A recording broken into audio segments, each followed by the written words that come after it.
Alright, we can go ahead and start, Rob. There's really are just big. We're just gonna roll. Okay. I do on straight on the computer. Okay. So you want to go just straight off of the computer then? You can still hear me through it? Yeah. I'm just hanging up with you because it's like back. All right. All right. So you want me to just go from here then? Cool. All right. I'll talk to you later. All right. So let's do this. If you guys can hear me, this is kind of weird because I'm live broadcasting but can hear absolutely nobody. So I kind of want to talk about a few different things. Because whoever was just on the phone with me talked about how whatever I said about the power of belief and the mindset was something that was really powerful for him. I realized that in this book that I read, which is Maximum Achievement by Brian Tracy, he talks about the conscious mind versus the unconscious mind and just the way that your mind actually works. So it's very interesting because the conscious mind,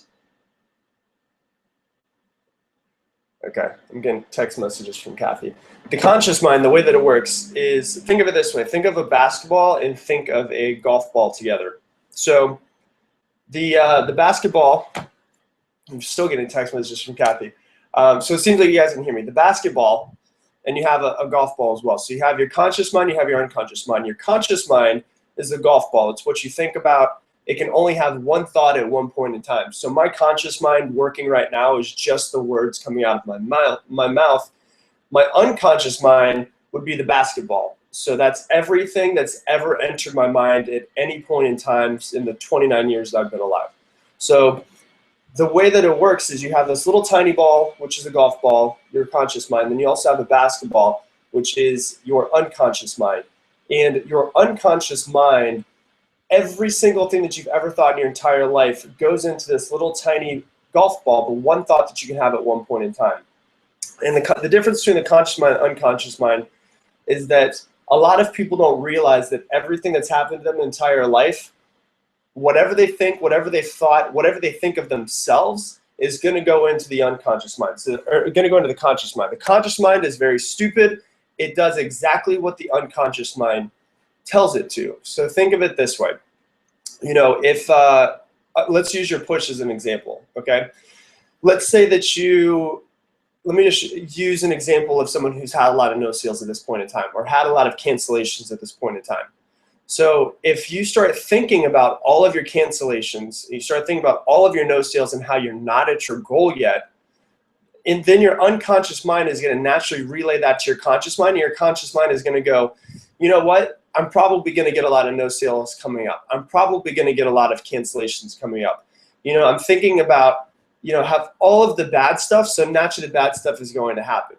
So I'll give you an example of how they realized that the conscious mind and unconscious mind first came about and first started working. I believe it was like the 30s or something like that. It was the Olympics. And what they used to have, what the Germans found out in the Olympics was that they would take all of their Olympians, their runners, their star runners, and they would have them sit down in a chair, and they would put these, so they make them run the entire race over and over and over again in their mind. So they didn't actually run these races physically.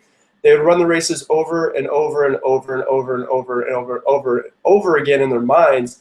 What they did was they hooked these neurons up to their brain to see exactly what type of brain activity happened, and then they would hook them up to their muscles. What they realized was that your unconscious mind doesn't know the difference between going to, actually running a race and, thinking that you're running a race. So this might sound like a bunch of mumble jumble, but let me bring it all together and tell you how this works though.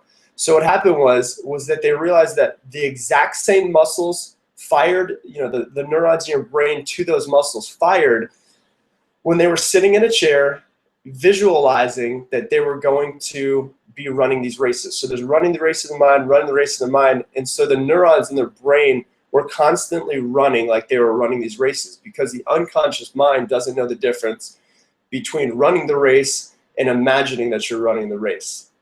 So what happened is they go to the Olympics and the Germans just destroyed everybody in the Olympics. And the reason why was because they used this visualization process, and they visualized and they visualized, and they ran these races thousands of times in their mind that by the time they actually got down to this race and ran them, that their muscles had done it so many times, it was just another thing that they were doing. It was just they've done it so many times, it wasn't a big deal.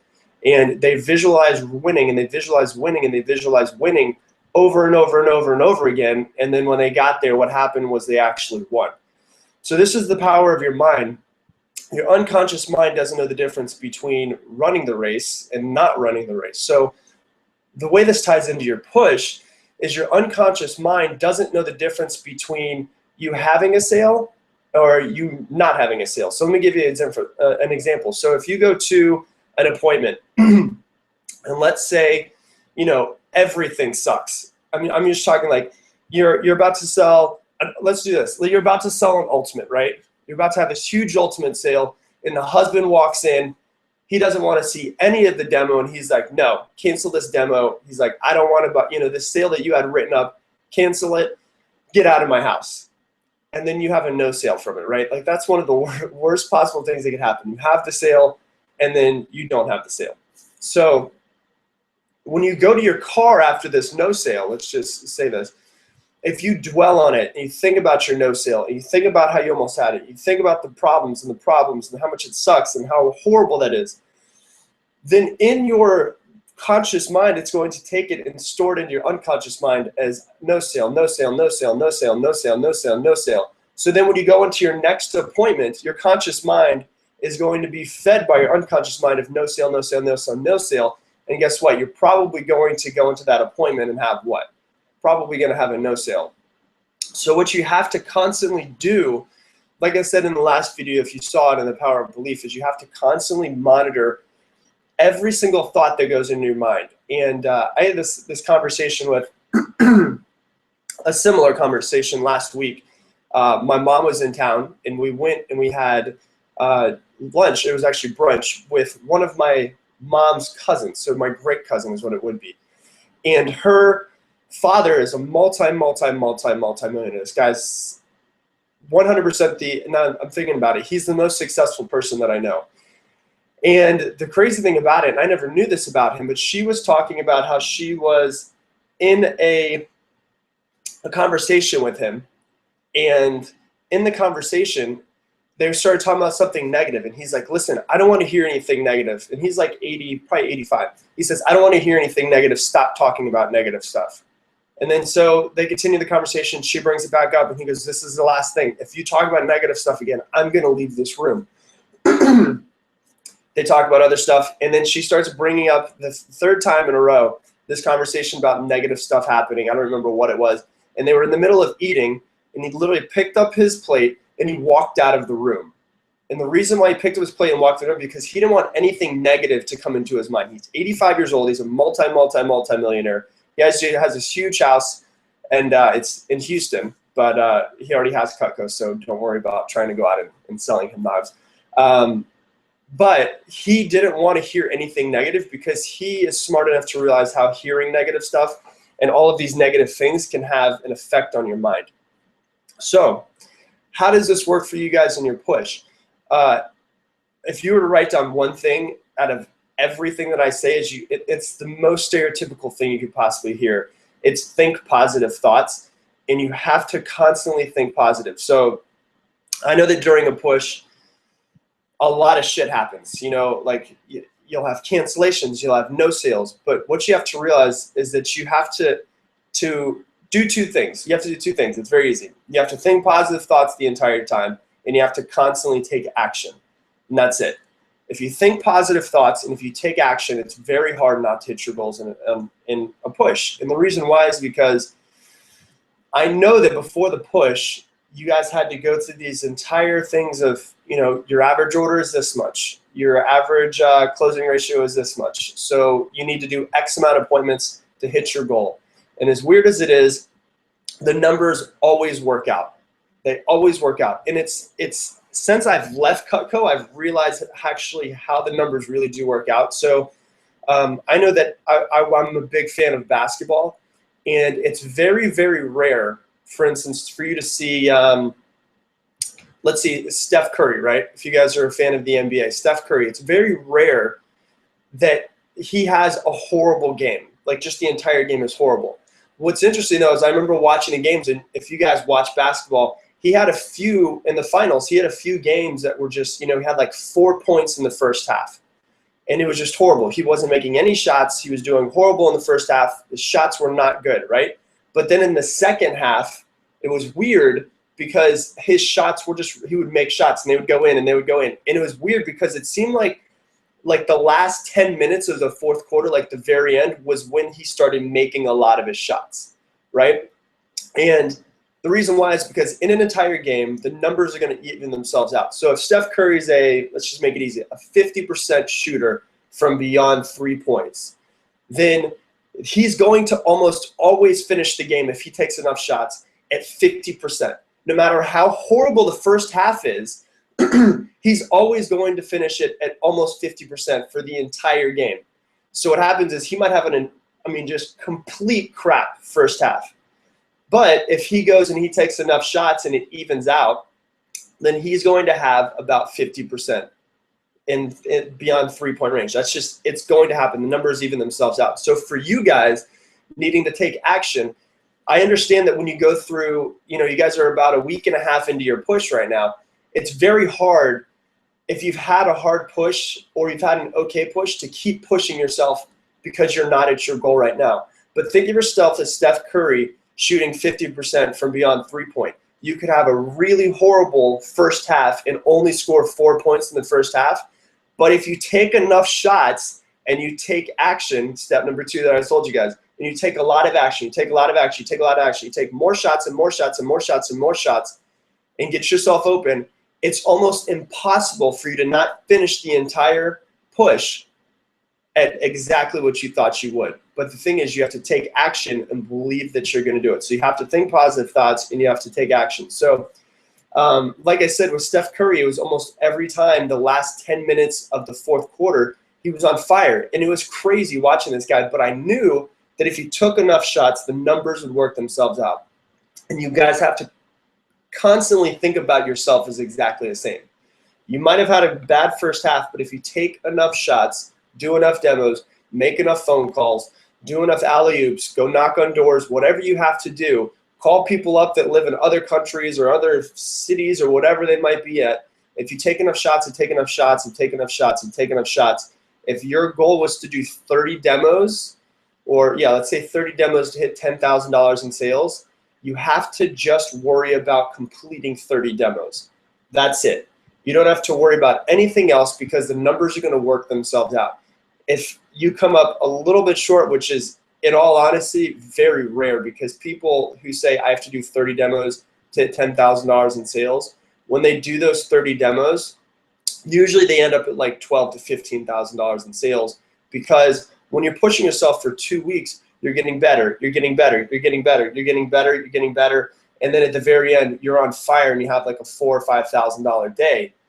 It's just like Steph Curry, 4 points throughout the first half, and then he's getting better, he's getting better, he's getting better. The last 10 minutes of the fourth quarter, he freaking kills it because he's taken so many damn shots that day that even though his shot sucked at the very beginning, he started getting his stroke, and then towards the end of it, he was just on fire for the games. And it was crazy because he'd have like 4-point games and then end with like 35, 38 points on some of the games.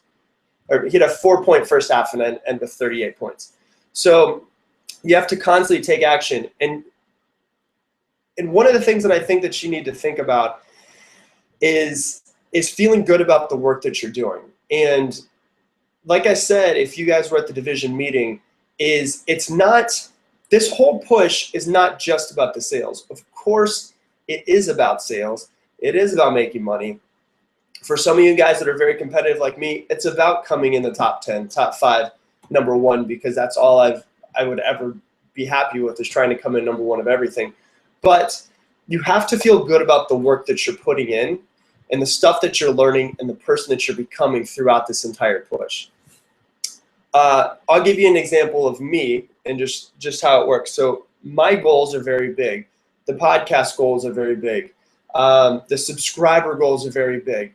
The book sales are very big. Everything is, is massive. I set these massive goals, and I've tried to become very conscious of being happy with the process versus just the end result.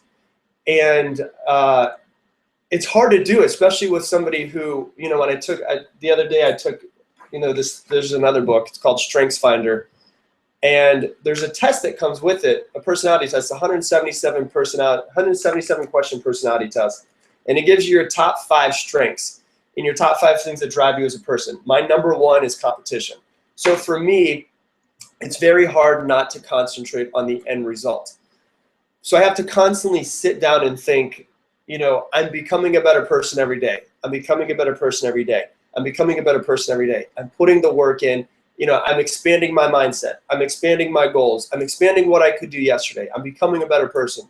You have to be happy with the work that you've been putting in and see this as a journey of becoming a better person versus just a destination of getting to X amount of, you know, you're selling knives. If you guys think about it, it's kind of ridiculous when you think you're selling knives. I still think it's ridiculous that I sold knives for 6 years. But you can't take yourself too seriously. You're selling knives. Like, just think about that. You're selling knives. Like, that's the weirdest freaking thing you could possibly think of. You're selling knives in people's houses to, you know, women who like to cook for their kids. Like, take yourself out of the whole, I've got to sell X amount of dollars, and realize that you just need to be happy with the work that you're putting in if you're putting the work in. And what I would say is this, I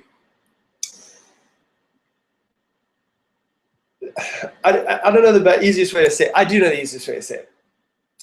Be happy with the work that you're putting in, but don't be happy if you're not putting the work in that you're supposed to be putting in. You know that you need to get to 30 appointments or whatever it is to sell $10,000, whatever your goals are. You know you need to get to X. But, you know, a lot of people start getting to 27 appointments, 28 appointments, 29 appointments, and they start to slow down. And what I would say is that you have to get to whatever your goal is for appointments, have fun doing it, and be happy with the work that you're putting into it and the person that you're becoming along the way. Because, you know, if you get to 29 appointments and your goal was 30, because then you would have sold $10,000, and you sell $9,000 on 29 appointments, you're going to be so pissed off at yourself that you didn't do that one extra appointment, where working off the numbers, you probably would have sold at least $1,000. So don't regret not doing the work that you're supposed to do and not pushing yourself and having fun along the way. Make sure that you're constantly pushing yourself.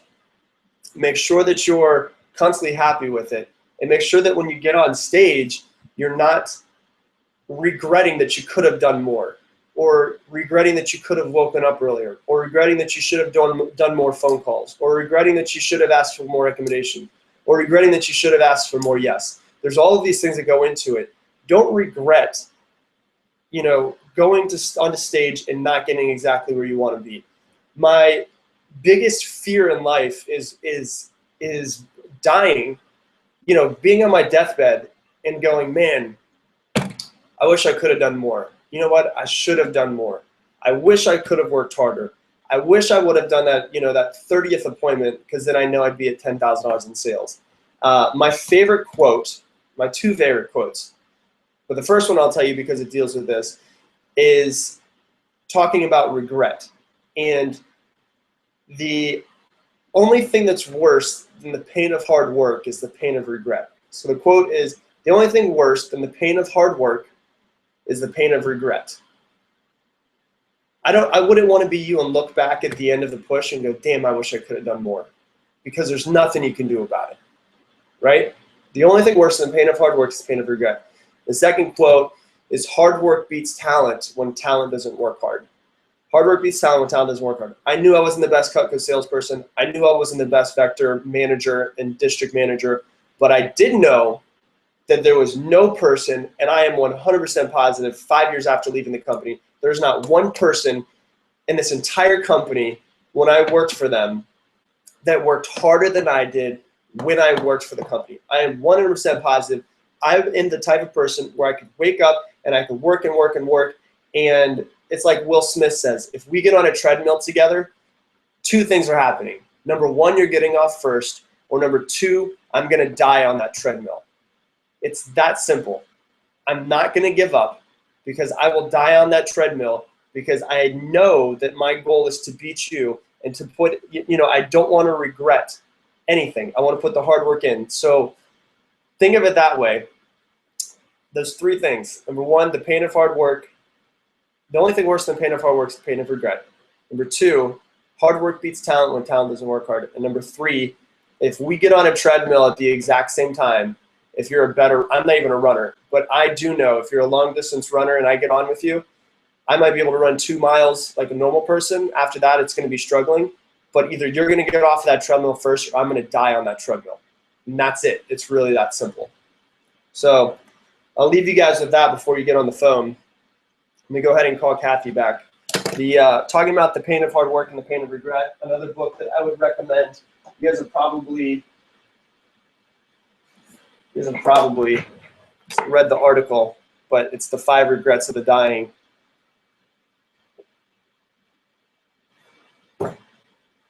Okay.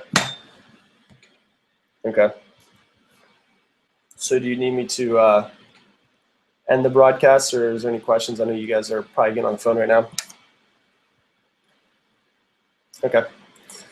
Okay.